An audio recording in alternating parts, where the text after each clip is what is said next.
त फुटल हमरो करम चारो रे पहर धुआं उड़ेला चिलम कर सोए सोए भोला यार भंगिया न बुझे मरम कर सोए सोए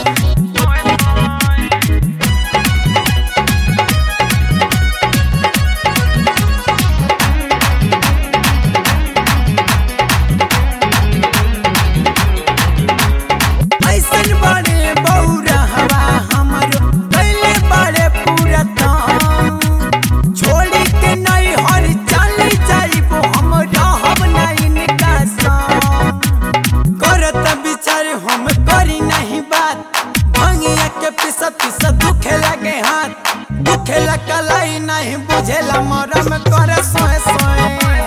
भोला यार भंगिया न बुझेले मरम कर सोए सोए बोलबम बोलबम बोलबम बोलबम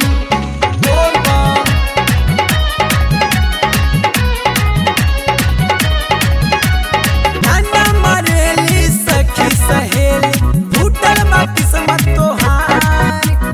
रही हरान हम पियला से इनका बुझे न गौरा के प्यार सावन महीना रखे भंगिए से प्रीत जल धारे अंशु माई कलमित बोला निरदैया के आवे न शरम।